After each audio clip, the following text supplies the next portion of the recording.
Assalamualaikum warahmatullahi wabarakatuh. Selamat pagi. Di sini saya nama Albina Kondo, NIM 2202020079, Prodi Manajemen.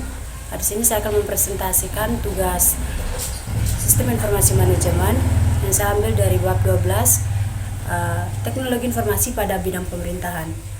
Di sini yang pertama itu e-government.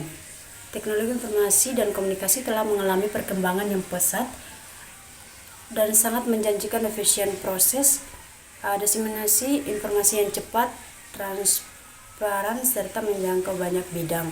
Nah, pemerintah yang Indonesia telah memulai untuk memanfaatkan teknologi informasi dan semua lembaga pemerintah yang sering disebut dengan istilah e-government guna mencapai good government.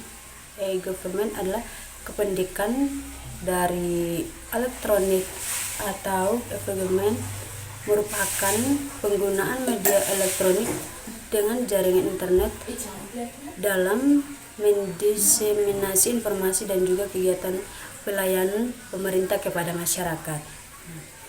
Diseminasi informasi ini dilakukan dengan beberapa jenis, yaitu yang pertama G2C, Government to Citizen. G2C adalah diseminasi informasi layanan dasar untuk masyarakat umum seperti layanan catatan sipil dan pembuatan kartu keluarga atau kelahiran, akta perkawinan, pajak sampai fasilitas anak. Yang kedua G2B yang disebut dengan Government to Business.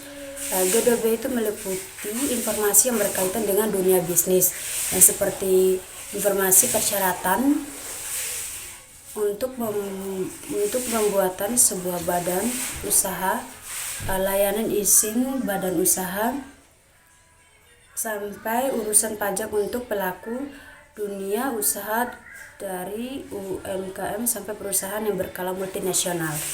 Nah, yang pada tahun 2003 pemerintah sudah menetapkan pengembangan e-gov menjadi 4 tingkat, yaitu yang pertama tingkat 1 persiapan.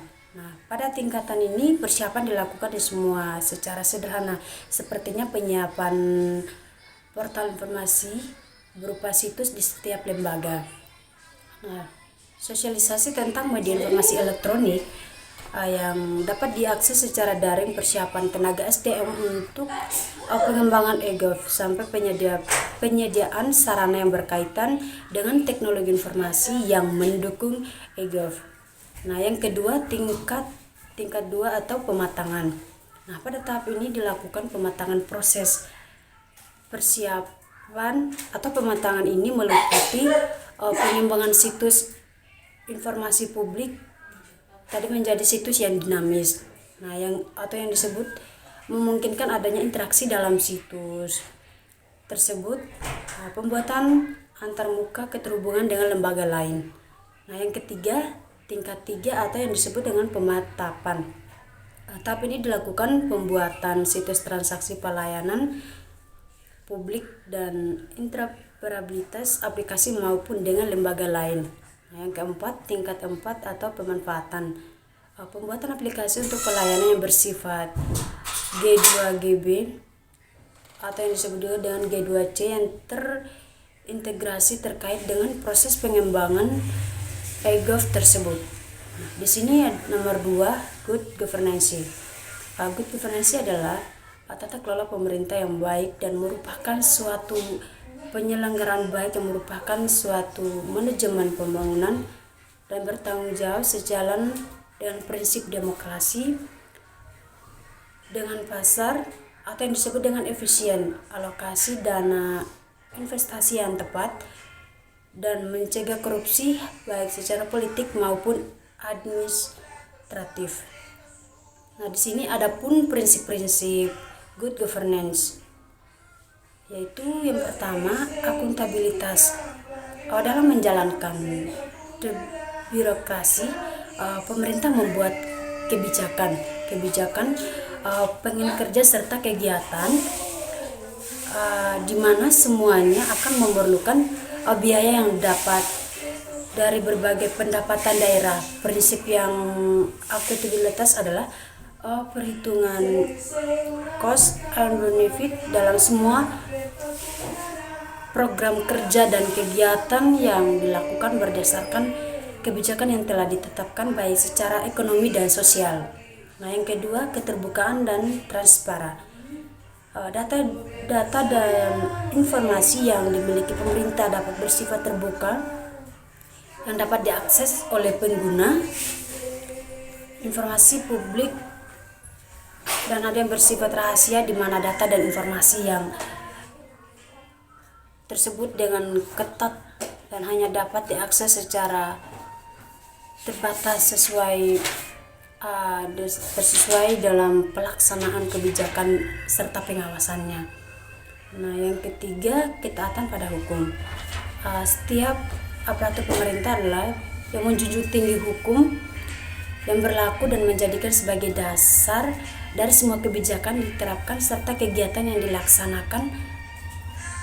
Di sini hal ini berlaku untuk lingkungan internal dalam pemerintahan seperti aturan pegawaian, fungsi pengawasan dan lainnya. Di sini ada ketiga, aplikasi e-government. Dalam situs resmi Komunis bersifat beberapa aplikasi e-government yang telah berjalan. Aplikasi tersebut dapat diakses dengan mengikuti ketentuan yang berlaku. Beberapa aplikasi tersebut adalah di sini ada 3 aplikasi mantra atau yang disebut dengan manajemen integrasi informasi dan pertukaran data.